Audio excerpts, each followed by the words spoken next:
नमस्कार प्यारे साथियों, क्या हाल है। आज हम जिस टॉपिक के बारे में चर्चा कर रहे हैं वो है सोइल ऑर्डर।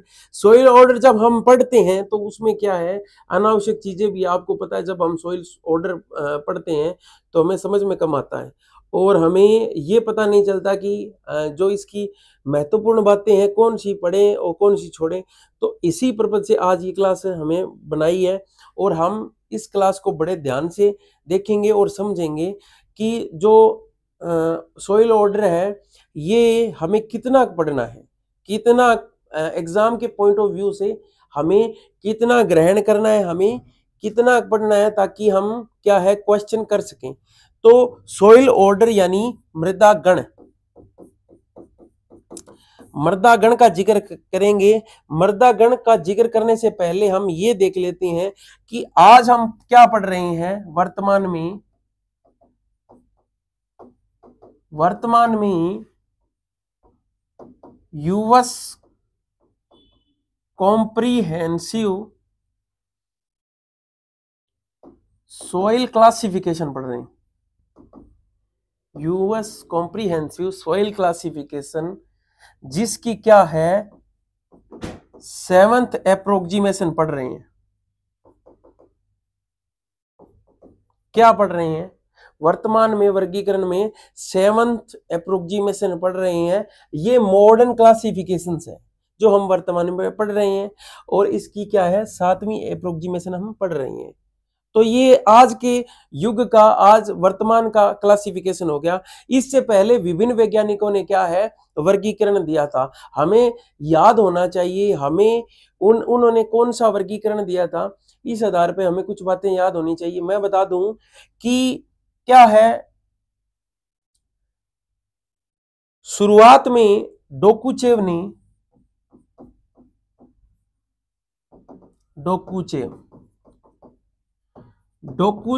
जिन्हें क्या कहते हैं father of soil science and pedology, modern soil science and pedology के फादर कहते हैं।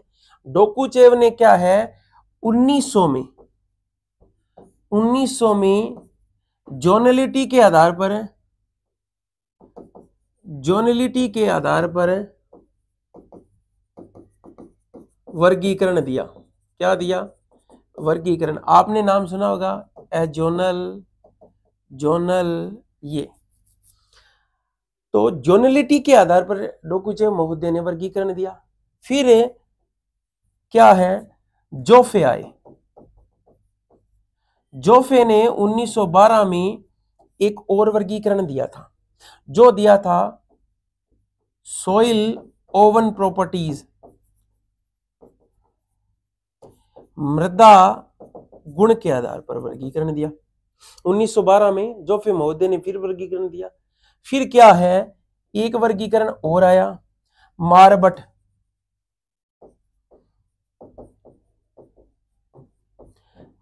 ने 1935 में एक वर्गीकरण दिया। मारबट महोदय ने क्या है 1935 में वर्गीकरण दिया। इन्होंने क्या कहा, इन्होंने यही कहा था कि जो ये दोनों, जब हम क्लासिफिकेशंस पढ़ रहे हैं,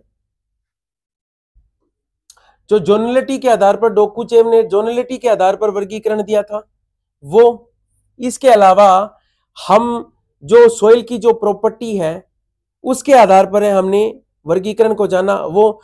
और इन्होंने जो अलग बात कही थी वो कही थी कि मोर्फोजेनेसिस यानी मोर्फोलॉजी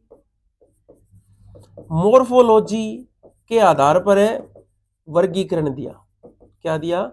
मोर्फोलॉजी के आधार पर वर्गीकरण दिया, जो कि क्या है सोइल की जेनेसिस पर आधारित था, मृदा की उत्पत्ति पर आधारित था। इस प्रकार से ये अलग अलग वैज्ञानिकों ने वर्गीकरण दिया। फिर क्या हुआ कि 1938 में बाल्डविन नाम का एक वैज्ञानिक था। उन्होंने क्या है मारबट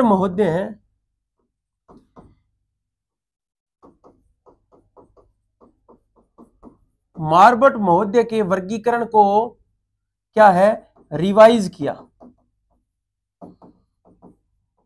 किया। इन्होंने 3 बातें कही कि क्या है, हमें जोनलिटी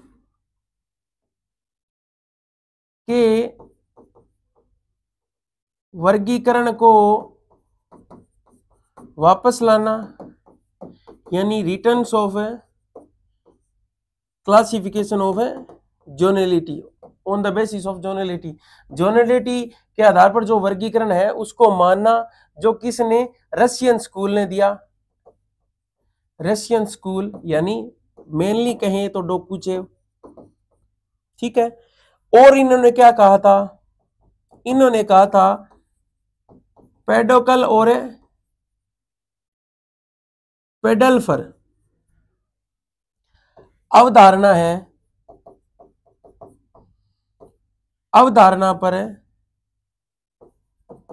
जोर कम दिया, यानी जो पेडोकल और पेडल्फर जो अवधारणा है उस पर कम जोर दिया, उसको कम माना। और क्या है, इसके अलावा क्या है कि सोइल 3 डायमेंशनल बॉडी के कंसेप्ट अवधारणा को ज्यादा मानना, ठीक है। यानी जो नेचुरल डायमेंशन, जो 3 डायमेंशनल बॉडी का कंसेप्ट है, उसे उस बात पर इन्होंने ज्यादा जोर दिया। ये 3 बातें इन्होंने मुख्य रूप से बताई। अब क्या है, वर्तमान में जो हम क्लासिफिकेशन पढ़ रहे हैं उसका निर्माण कैसे हुआ। तो इस प्रकार से विभिन्न वैज्ञानिकों ने वर्गीकरण दिया। और सन अमेरिका में क्या हुआ, 1951 में क्या है, यूएसडीए या यूं कहें यूएसए ने क्या किया, जो यूएस क्लासिफिकेशन है ना, यूएस क्लासिफिकेशन उसकी बात कर रहा हूं। तो 1951 में पेडोलॉजिस्ट का क्या है, ग्रुप इकट्ठा किया और उनसे क्या है, विचार मांगे। तो विभिन्न जो पेडोलॉजिस्ट हैं उन्होंने विचार दिए, अलग अलग विचार दिए, ठीक है, अलग अलग विचार दिए। उन विचारों की जो क्या है महत्वपूर्ण बातें थी उनको संकलित कर और 1960 में 1951 से विचार, अलग अलग विचार लिए, अलग अलग क्लासिफिकेशंस लिए, उनको इकट्ठा किया, एनालिसिस किया और 1960 में क्या है, यूएस सोइल क्लासिफिकेशन दिया। यूएस सोइल क्लासिफिकेशन दिया, जो कि क्या है, यूएस कॉम्प्रिहेंसिव सोइल क्लासिफिकेशन। क्या है, यूएस कॉम्प्रिहेंसिव सोइल क्लासिफिकेशन 1960 में दिया। फिर क्या हुआ, 1960 में से इसमें और चीजें ऐड करते रहे। पहली बार 1965 में, फिर 1967 में, और क्या है, अंतिम रूप से ये जो यूएस सोइल क्लासिफिकेशन है, इसकी जो रिपोर्ट है, जो क्लासिफिकेशन है, वो 1975 में क्या है, पब्लिश किया। यूएस सोइल क्लासिफिकेशन पब्लिश कब हुआ, 1975 में। बना कब, 1960 में। कब बना, 1960 में। और प्रकाशित कब हुआ, 1975 में। क्या हुआ, 1975 में। भारत में इंप्लीमेंट कब हुआ,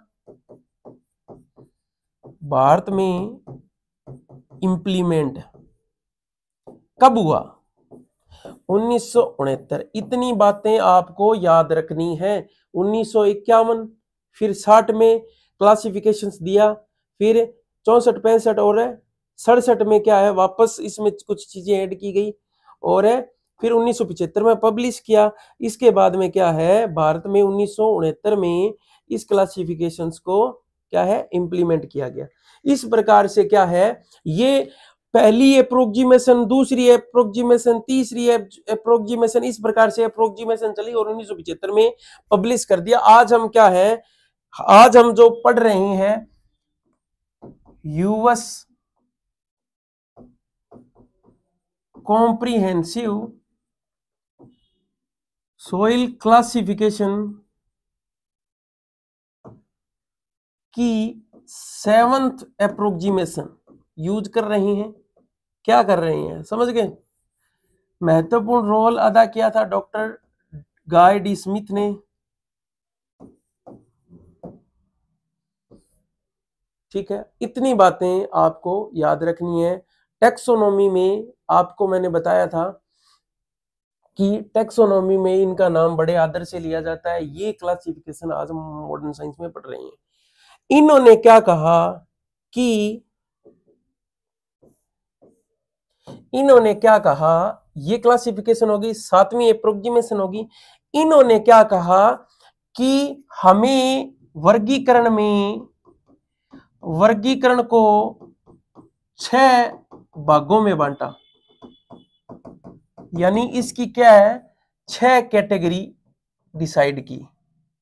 6 कैटेगरी कौन कौन सी थी? पहली थी ऑर्डर, इसकी 6 कैटेगरीज थी। पहली थी ऑर्डर, दूसरी थी सब ऑर्डर, तीसरी थी ग्रेट ग्रुप, चौथी थी सब ग्रुप, पांचवी थी फैमिली, छठी थी सीरीज। ये 6 इसकी कैटेगरीज थी। ठीक है, सबसे बड़ी कैटेगरी या बड़ा भाग कौन सा है? गण, मर्दा गण। सबसे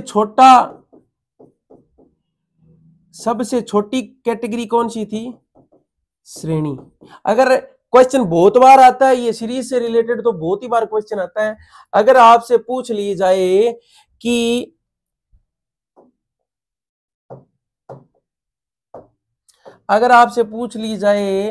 कि लार्जेस्ट या बिगेस्ट कैटेगरी कौन सी है, कौन सा भाग है, तो हम लिखेंगे ऑर्डर। कौन सी है? ऑर्डर। और या इकाई कह सकते हैं, या लार्जेस्ट यूनिट। या आपसे पूछ ले कि सोइल क्लासिफिकेशन की स्मॉलेस्ट यूनिट कौन सी है, सबसे छोटी इकाई, तो कौन सी है? श्रेणी, सीरीज। श्रेणी को हिंदी में कहते हैं सीरीज। कौन सी है? सीरीज। इन बातों का हमें ख्याल रखना है। सबसे बड़ी है ऑर्डर, सबसे छोटी है सीरीज। जो ऑर्डर है हमें आज यही पढ़ना है। देखो कुल ऑर्डर है 12। कितने ऑर्डर हैं? 12 गण है। कुल कितने गण हैं? 12 गण हैं। अगर हमें याद करना हो सीरीज के हिसाब से तो कैसे करेंगे?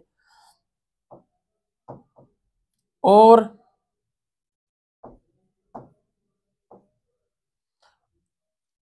सब ग्रेट है, और सब ग्रेट है, और सब ग्रेट है, सब फैमिली से हैं। और ऑर्डर, सब ऑर्डर, ग्रेट ग्रुप, सब ग्रुप, फैमिली, सीरीज। और सब ग्रेट है, सब फैमिली से। इतनी बातें याद रखनी है। ये सीरीज है 1 2 3 4 5 6। ठीक है, 6 कैटेगरी आपको याद करवा दिया। सबसे स्मॉलेस्ट ये है और सबसे बिगेस्ट ये है। क्लियर है मेरी बात? यूनिट। अब हम पढ़ते हैं सोइल ऑर्डर। क्या पढ़ते हैं? Soil order. हमें कितने मैंने ऑर्डर बताए? 12 ऑर्डर्स है, 12 गण है। पहला जो गण है उसका नाम है इंसेप्टिसोल। क्या है? इंसेप्टिसोल। देखो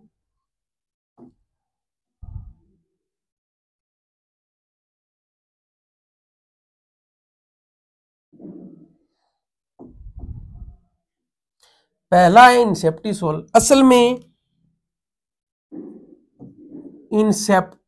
इंसेप्टम ये शब्द किससे बना है? इंसेप्टम से।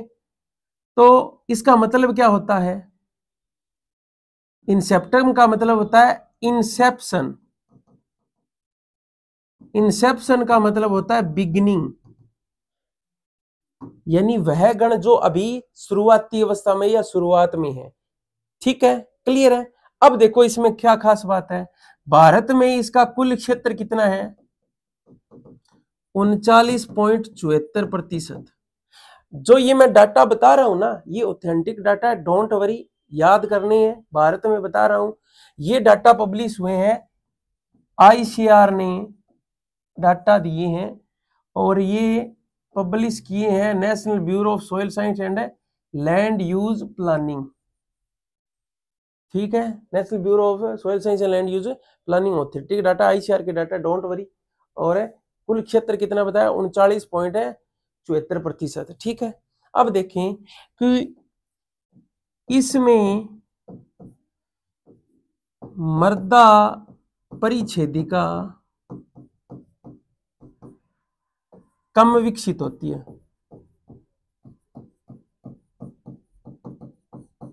यानी लेस होराइजनेशन, या यूं कहें लेस डेवलप सॉइल प्रोफाइल, कम विकसित होती है। और क्या खास बात है इसकी? इसमें एल्यूमिनियम, आयरन के ऑक्साइड और क्ले का जमाव नहीं होता। नहीं होता, क्या नहीं होता? और क्या कि एल्यूमिनियम, आयरन के ऑक्साइड, क्ले का जमाव नहीं होता। ये भारत के साउथ वेस्ट क्षेत्र में पाया जाता है। क्या पाया जाता है? ये गण सबसे बड़ा गण है और भारत के साउथ वेस्ट एरिया में पाया जाता है। क्या पाया जाता है? साउथ वेस्ट एरिया में पाया जाता है। ठीक है, मैंने कहा है कम विकसित होते हैं। ठीक है, अब देखें इसमें कौन सी मृदा आती है? इसमें आती है एलुवियल सॉइल। ये बात आपको याद रखनी है कि मृदा कौन सी आती है इसमें? एलुवियल सॉइल या जलोढ़ मृदा। कौन सी मृदा आती है? जलोढ़ मृदा, क्योंकि ये क्या है? गंगा वाला क्षेत्र है, ब्रह्मपुत्र वाला क्षेत्र है, वहां मिल जाती है। क्लियर है मेरी बात? ठीक है, एलुवियल जलोढ़ मृदा पाई जाती है। ये बातें हमें याद रखनी, और इसके अलावा कुछ नहीं। ये कई बार पूछ लेते हैं इंसेप्शन का मतलब क्या होता है? कुल क्षेत्र क्या है, यानी सबसे बड़ा गण है, और इसके बाद में कम विकसित कौन सा है, ये इसमें सोइल कौन सी पाई जाती है। क्लियर है? ये एंटीसोल। एंटीसोल देखते हैं, पहला हम देख लेते हैं कुल क्षेत्र कितना है?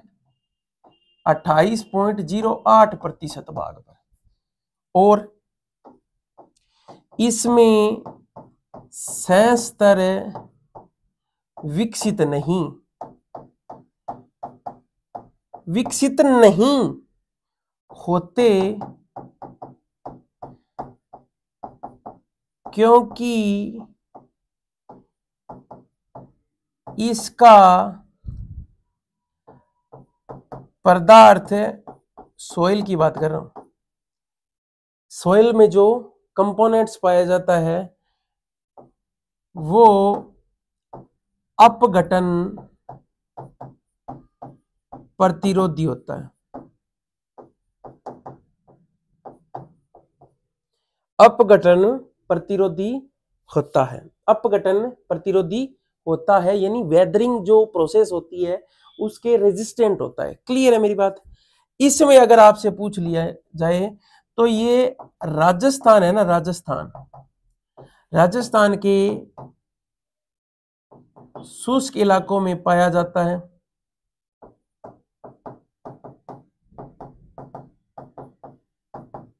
अब आपको पता है राजस्थान, ये जिस क्षेत्र की बात कर रही हैं वो 14वां खंड है। क्या है? 14वां खंड। इसमें कौन सी सॉइल पाई जाती है? एक तो पाई जाती है एलुवियल जलोढ़। कौन सी? एलुवियल इसमें लिखा है एलुवियल, और एक पाई जाती है एओलिन। एओलिन कौन सी पाई जाती है? एओलिन। मैं बता दूं कि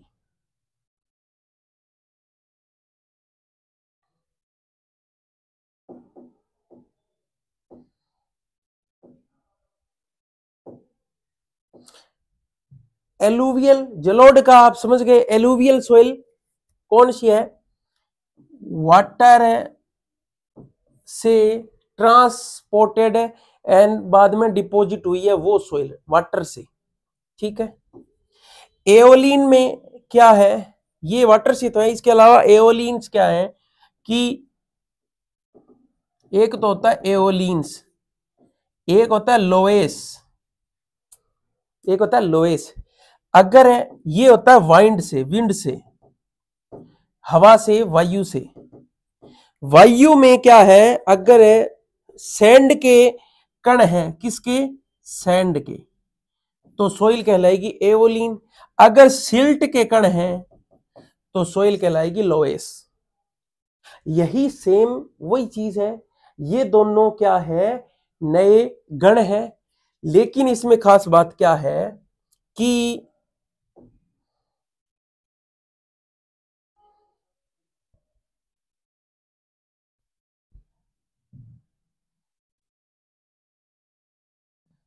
इसकी खास बात यह है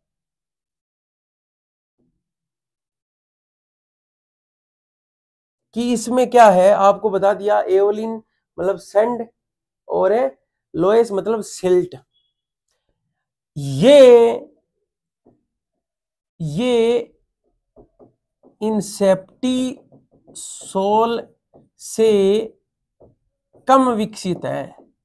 अगर दोनों में आपसे पूछ ली कि ज्यादा विकसित कौन है, तो ये ज्यादा विकसित है। और इसमें क्या लिखें? इसमें लिख दो कि ये एंटीसोल से ज्यादा विकसित है। क्या है? ज्यादा विकसित। ये बातें हमें पढ़नी है, इसके अलावा हमें कुछ कोई मतलब नहीं है, कोई मतलब नहीं है। अब हम पढ़ेंगे, पहला गण हमने पढ़ लिया, पहला, दूसरा, अब हम पढ़ेंगे तीसरा। देखो एल्फ का मतलब क्या होता है? जो एल्फ लिखा है इसका मतलब होता है एल्यूमिनियम आयरन। एल्यूमिनियम, एल्फ वो नहीं, ring power of rings, rings of power वाला एल्फ, एल्फ्स वो नहीं, ये एल्यूमिनियम और आयरन से डिनोटेड है। इसके अलावा जो इसका जो कुल क्षेत्र है वो है 13.55%। कितना है? 13.55%। इतनी बात आपको समझ में आ गई? देखें इसमें और खास बात क्या है, यानी जो हम इंसेप्टिसोल गण कर लिया, एंटीसोल गण कर लिया, अब हमें इसमें क्या है, हमें करना है एल्फी। एल्फीसोल में क्या होता है आपको मैं मोटा मोटा पहले ही बता दूं कि इसमें सोइल आती है रेड। कौन सी सोइल आती है? रेड। अगर आपसे पूछ लिया जाए तो ग्रे, ग्रे से ब्राउन रंग का ऊपरी स्तर, ठीक है, अपर लेयर है colour grey to brown, clear है। और क्या खास बात है? अम्लीय मृदा। क्या है? अम्लीय मृदा। और क्या है? 35% के बेस सेचुरेशन। ये ज्यादा महत्वपूर्ण बात नहीं है, इसे कम याद रखना। ठीक है, हमें ये बातें याद रखनी है, ये दो बातें ही हमें याद रखनी है। कौन सा? कुल क्षेत्र और ग्रे टू ब्राउन रंग, ऊपरी अम्लीय मृदा। इसमें जो मृदा आती है, जो मृदा है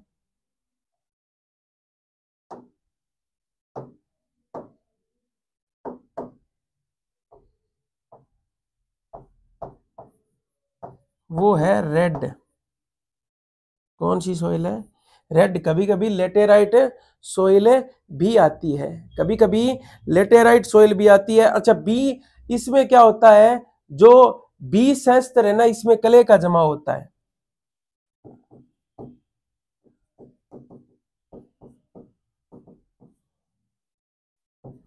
कले का जमाव होता है। खनिज की बात करूं, सिलिकेट क्ले मिनरल्स, खनिज की बात करें तो इसमें कौन सा पाया जाता है? केओलिनाइट।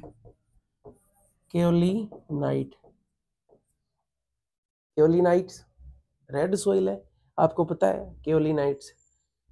ठीक है, इतनी बातें हमें याद रखनी है, इतनी बातें हमें याद रखनी है। इसमें मैं बता दूं कि जो लाल रंग है ना, लाल रंग, वो क्यों आता है? वो आता है फेरस ऑक्साइड।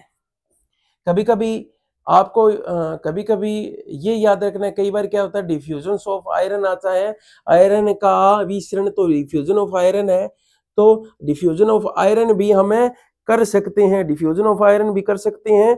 इसके अलावा हमें और कुछ याद नहीं रखना। इसके अलावा हमें अब जो नेक्स्ट पहला क्या है, 3974 2808, और ये क्या है, ये है कुल क्षेत्र 13.55%। इसके अलावा हमें वर्टिसोल है, इस गण की चर्चा हमें करनी है। देखो देखो, वर्टस, ये वर्टिसोल शब्द है, वर्टस से बना है। वर्टस का मतलब क्या होता है? टर्न। क्या होता है? टर्न या इन्वर्टेड, ये इसका मतलब होता है, यानी पलटना। अब मैं बता दूं कि वर्टिसोल क्या है। वर्टिसोल में ब्लैक सॉइल आती है, वही हमें बात लिखनी है, इसके अलावा इस गण में कोई बात नहीं लिखनी। देखो, इसमें क्या है, 8.52% कुल क्षेत्र है, 8.52% क्षेत्र है।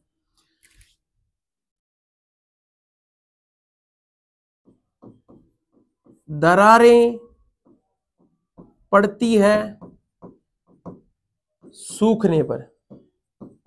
इस गण की बात कर रहा हूं, इस गण में कौन सी मृदा आती है? ब्लैक मृदा आती है। आपको पता है ब्लैक सॉइल क्या है? सूखने पर है, दरारें पड़ती है, इसलिए स्वेलिंग प्लस श्रिंकेज का गुण इस गण में पाया जाता है। दरारें पड़ती है, सूखने पर स्वेलिंग व श्रिंकेज का गुण पाया जाता है। और बताओ, ब्लैक सॉइल में क्या पाया जाता है? मोंट मोरिलोनाइट, मोंट मोरिलोनाइट पाया जाता है, मोंट मोरिलोनाइट पाया जाता है। क्या पाया जाता है? मोंट मोरिलोनाइट पाया जाता है। अगर मैं इसमें एक और चीज है, कई बार क्वेश्चन आता है, ऐसा कौन सा गण है जिसमें सेल्फ, क्योंकि ये दरारें पड़ती है तो क्या है, ढेला उखड़ता है, बड़ी बड़ी दरारें पड़ती है, सेल्फ प्लोविंग, स्वयं हल चलना, सेल्फ प्लोविंग। और क्या है? Self mulching, self ploughing, self mulching. मृदा कौन सी आती है इसमें? Black cotton soil. कौन सी सॉइल आती है? ब्लैक कॉटन सॉइल है। और भारत में वर्टिसोल गण को छोड़कर बाकी सभी जो मृदाओं की या गण की कहीं जो टेस्ट होता है, जो उनकी प्रॉपर्टीज होती है, वो एसिडिक नेचर की होती है। क्लियर है? मृदा कौन सी आती है? काली मृदा। और काली मृदा कहाँ पाई जाती है? सर्वाधिक महाराष्ट्र का जो बेल्ट है। राजस्थान की बात करें तो राजस्थान का जो हाड़ौती वाला क्षेत्र है, राजस्थान का जो हाड़ौती वाला क्षेत्र है, वहां पर ये चीज पाई जाती है। इसके अलावा और क्या है कि हमें वर्टिसोल में 8.52%।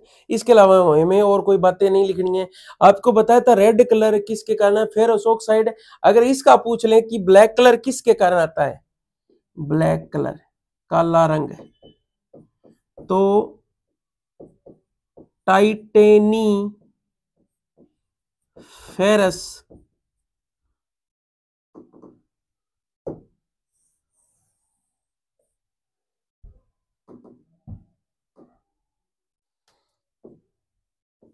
काला रंग, टाइटेनी फेरस मैग्नेटाइट, टाइटेनीफेरस मैग्नेटाइट के कारण। कई बार क्या है ऑप्शन में टाइटेनीफेरस मैग्नेटाइट नहीं देकर आपसे ऑर्गेनिक मैटर भी पूछे तो कर सकते हैं। ये चार महत्वपूर्ण है, ये चार महत्वपूर्ण है। आप इनका स्क्रीनशॉट लेकर और नोट्स बना सकते हैं। ठीक है, अब हम नेक्स्ट जो है, ये चार महत्वपूर्ण थे इसलिए हमने जल्दी से कर दिए। अब हम क्या है कि जो ऑक्सीसोल है, जो हिस्टोसोल है, जो एरिडीसोल है, जो स्पोडोसोल है, इनके बारे में हमें चर्चा करेंगे। अब मैं बता दूं कि वो चार थे जो महत्वपूर्ण थे, उनका हमने कुल क्षेत्र लिख दिया। अब हम ऑक्सीसोल को, और ये जो जिसका ज्यादा भारत में क्षेत्र पाया जाएगा उस हिसाब से डिक्रीजिंग रेट के हिसाब से हम लिख देंगे। अब हम लिखेंगे ऑक्सीसोल गण है, ऑक्सीसोल।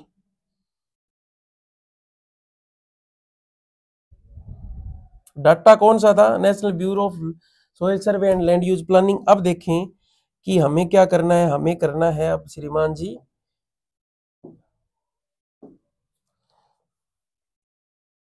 ऑक्सीसोल। ये क्या है, उच्च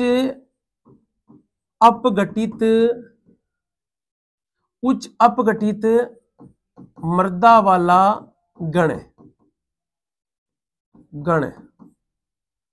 या यूं कहें हाईली वेदर्ड। क्यों होता हाईली वेदर्ड, ज्यादा बरसात के कारण है, और वेट एंड ड्राई इस हिसाब से अल्टरनेट चलता रहता है, तो हाईली वेदर्ड ये अपघटित होता रहता है, उच्च अपघटित। इसके अलावा और इसमें खास बात क्या है, इसमें क्या है, लेटेराइजेशन की क्रिया होती है, लेटरीकरण की क्रिया। ये क्या होती है जी, लेटेराइजेशन। लेटेराइजेशन क्या है, लेटेराइजेशन क्या है, यानी ऊपरी स्तर से एल्यूमिनियम आयरन के ऑक्साइड, एल्यूमिनियम आयरन के ऑक्साइड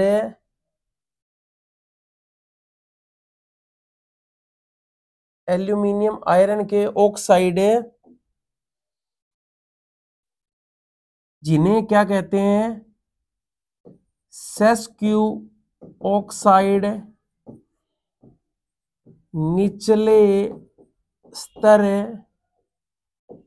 में क्या होते हैं, निचले स्तर में नहीं जाते, या यूं लिख सकते हैं आप इसे भी, एल्यूमिनियम ऑक्साइड है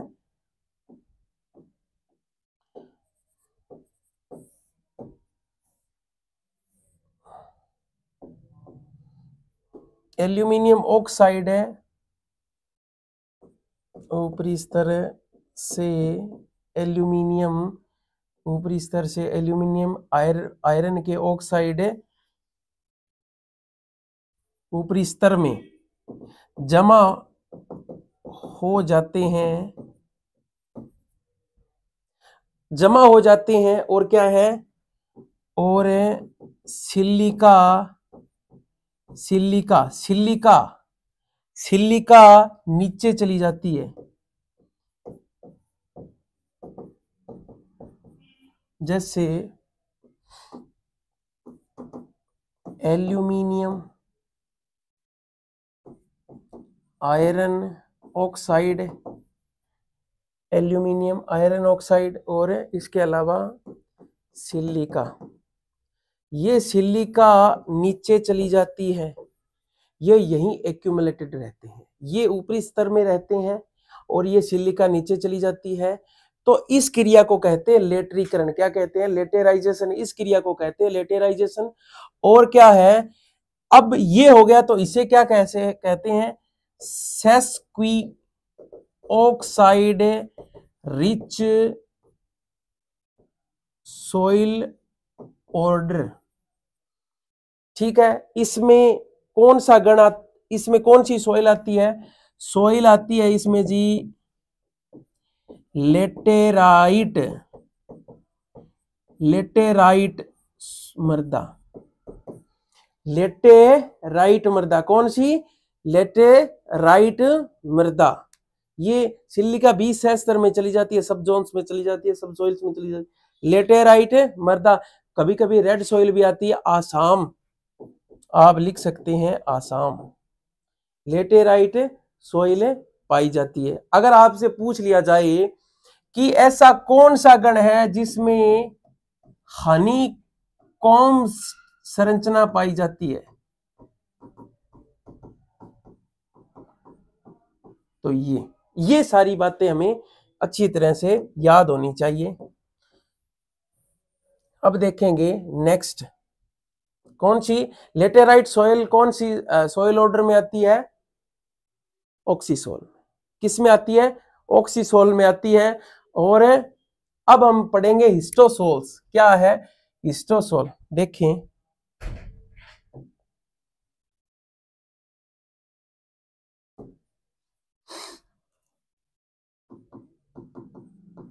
हिस्टोस का मतलब होता है उत्तक।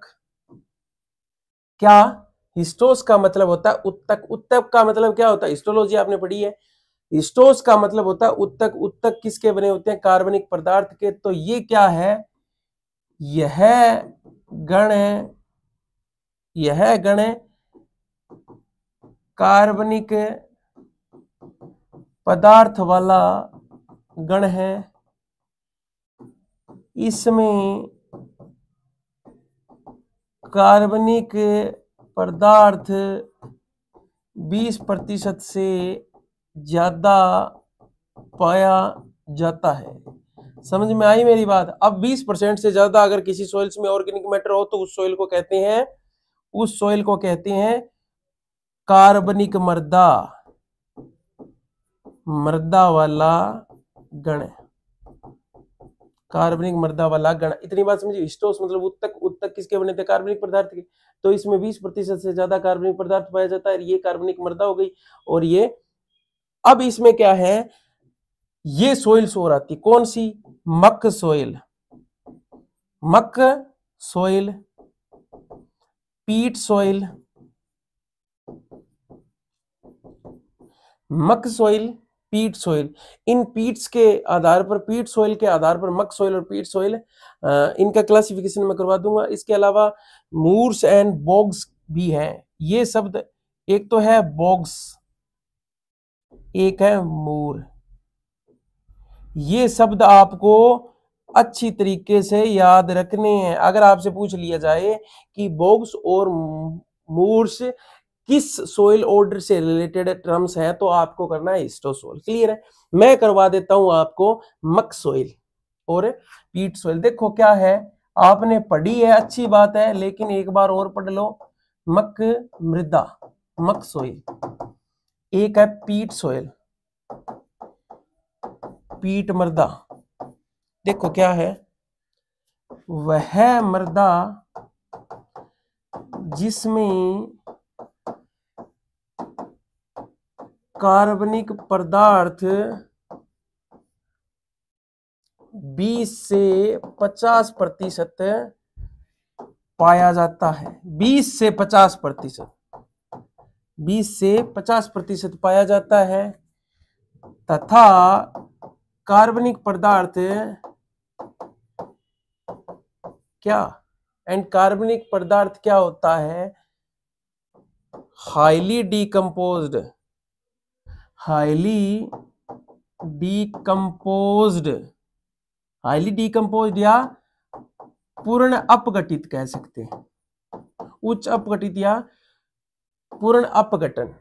ठीक है, ये पूर्ण अपघटन किस में होता है? मक सोइल में पूर्ण अपघटन होता है। पीट सोइल में क्या है? वह मृदा जिसमें 50% से ज्यादा कार्बनिक पदार्थ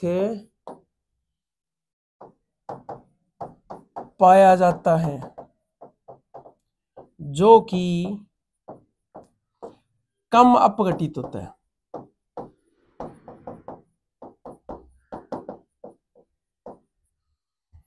ये क्या है?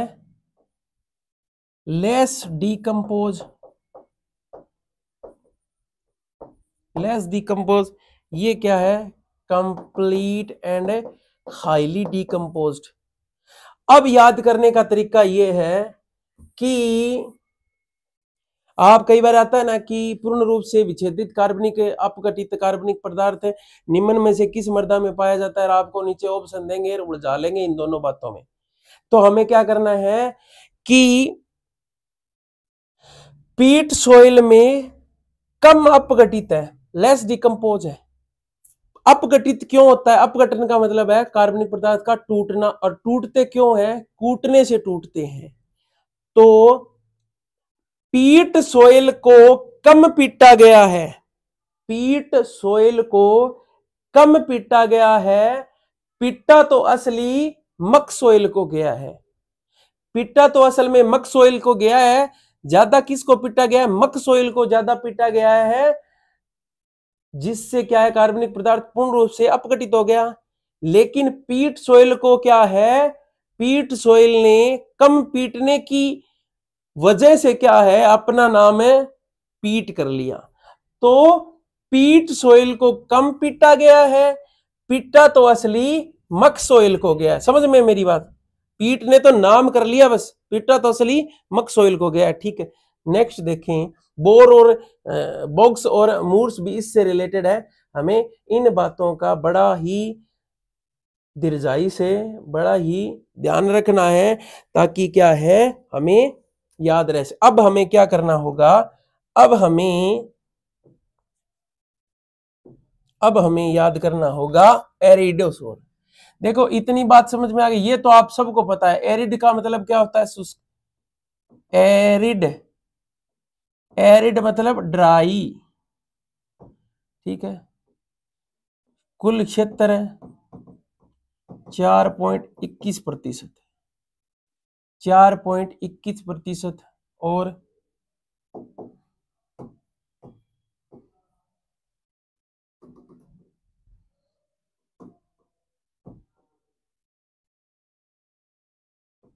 चार पॉइंट 21%। यह शुष्क क्षेत्रों में पाया जाने वाला गण है। सारा का रेगिस्तान, ये वो सब मरुस्थल में पाया जाता है, भूमि में। और क्या है? शुष्क जलवायु में कौन सी मृदा आती है? सोइल आती है इसमें डेजर्ट सोइल, शुष्क मृदा। इतनी बात आपको समझ में आ गई। इरिडीसोल 4.21% भाग में है, ये 4.21% भाग में है, 4.28% भाग में। 4.21, 4.2 करना हमने, 4.21 कर लो, 4.28 कर लो। 4.28% भाग में पाया जाता है स्पोडोसोल।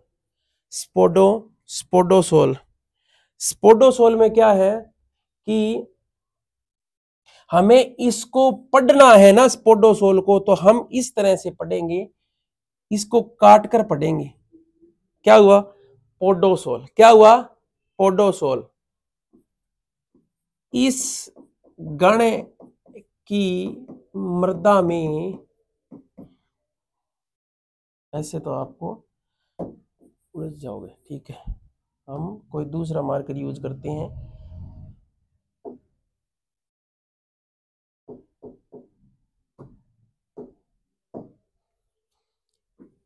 इस गण की मृदा में पोडजोलीकरण की क्रिया पाई जाती है या होती है। पोडजोलीकरण किसमें? पोडजोलाइजेशन में क्या है कि ऊपरी स्तर से ह्यूमस प्लस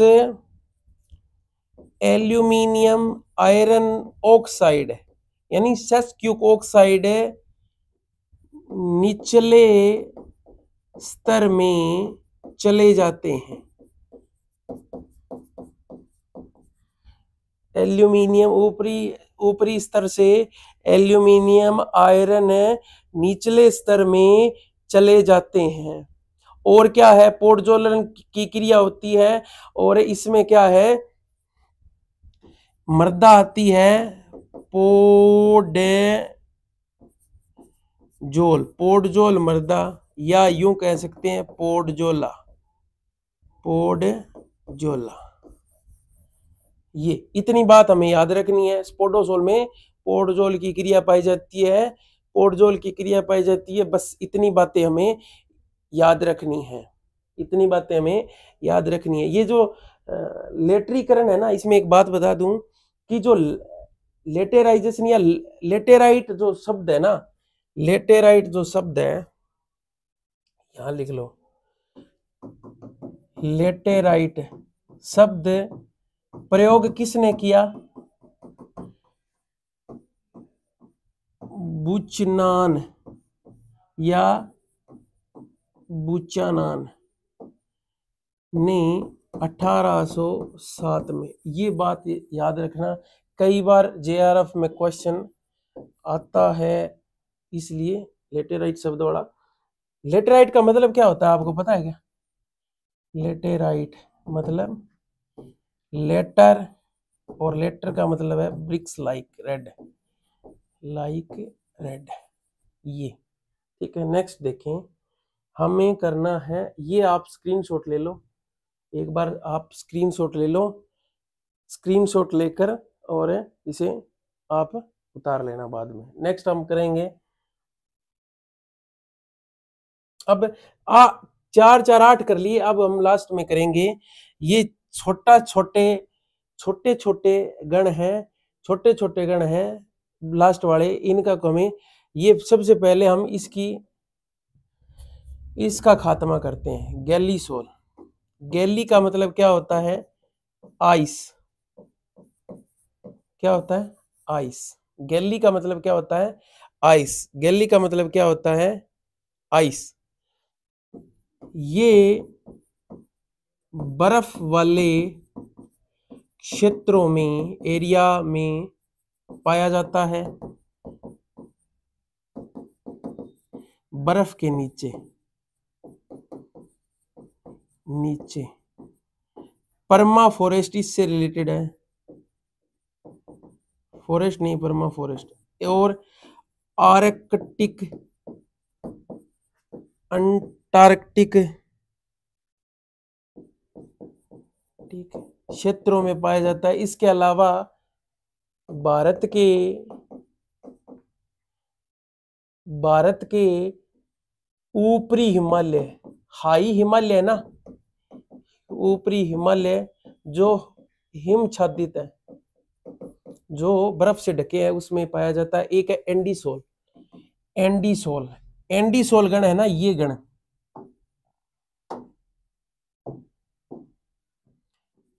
यह गण ज्वालामुखी की राख से बना गण है। अब मुझे बताओ, ज्वालामुखी की राख भारी होती है या हल्की होती है? तो हल्की मृदा वाला गण, वोल्केनिक ऑब्स्ट्रक्शन से होता है, जो ज्वालामुखी की राख है उससे निर्माण होता है। और अगर भारत के आसपास की बात करें तो अंडमान निकोबार में मिल जाता है ये गण देखने को। क्लियर है? इसके अलावा हमें अल्टीसोल और मोलिसोल इसलिए याद रखना है क्योंकि ये नजदीक नजदीक मैंने इसलिए रखे हैं आपको, ये क्योंकि आपको डाटा मैं बीच बीच में करवा रहा हूं, तो जो ये इसलिए मैंने साथ रखे हैं क्योंकि इसका कोई रीजन है। देखो पहली बात तो अल्टीसोल का क्या होता है? अल्टीसोल है अल्टीमस शब्द से बना है। आपने हॉलीवुड फिल्मों में नाम सुना है ना, अल्टीमस। अल्टीमस का मतलब होता है लास्ट या अंतिम। अल्टीमस का मतलब क्या है? अंतिम। तो ये क्या है? ओल्डेस्ट सोइल है, ओल्डेस्ट सोइल ऑर्डर, पुराना गण। क्या है? पुराना गण। अल्टीसोल पुराना गण है। कुल क्षेत्र कितना पाया जाता है इसमें?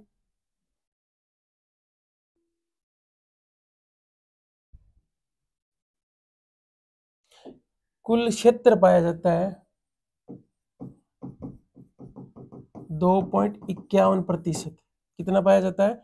2.51%। कितना? 2.51। इसकी खास बात यह है low nutrient and low base saturation. Low base saturation इसका, हाई बेस सेचुरेशन इसका। सॉइल कौन सी पाई जाती है? फॉरेस्ट में, फॉरेस्ट सॉइल। इतनी बातें आपसे ये पूछा जाएगा, इसमें और कुछ नहीं पूछते, इससे ये पूछा जाएगा, ये तो आप टर्म्स पूछ सकते हैं। इसके अलावा लो बेस सेचुरेशन, ये बात, इस बात का आपको ख्याल रखना है। लो बेस सेचुरेशन किसका? इसका है। नेक्स्ट मोलिसोल का मतलब क्या होता है? मोलिस, जिसका मतलब होता है सॉफ्ट। ये क्या है? सॉफ्ट सोइल वाला गण। क्या है? सॉफ्ट सोइल वाला गण। और क्या खास बात है? घास वाले मैदानों में पाया जाता है।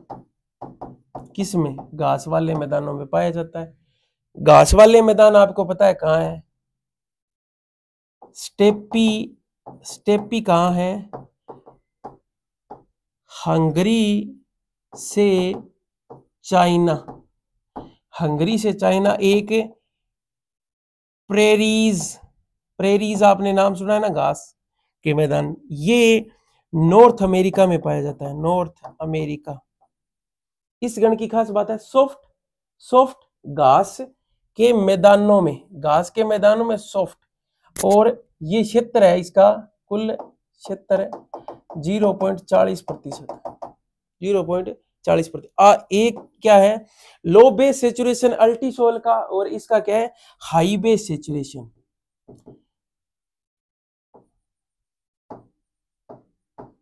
High base saturation, high base saturation किसका? मोलिसोल का। लो बेस सेचुरेशन अल्टीसोल का। कितना?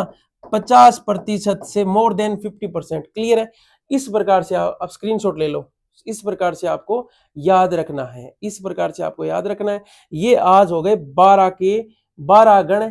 ठीक है, कोई दिक्कत है तो बताओ। इस प्रकार से हमने ये किया था। ठीक है, बारी बारी से देख लेते हैं। स्क्रीनशॉट ले लो, इसका भी ले लो, इसका भी ले लो स्क्रीनशॉट। ठीक है, ये आपको बता ही दिया, ट्रिक्स भी बता दी मैंने। ये सबसे महत्वपूर्ण है, ये दूसरा सबसे महत्वपूर्ण, ये ठीक है। Thank you so much. यही बातें हमको पढ़नी है, इसके अलावा मत पढ़ें। यही बातें पढ़ लो और याद कर लो, आपको जरूरत ही नहीं है कोई चीज। ठीक है, ये सारी यादें जो बातें हैं याद करनी है सारी, आपको नोट्स बनाने हैं बकायदा। मेरे हिसाब से सब कुछ आपको करवा दिया। Thank you so much.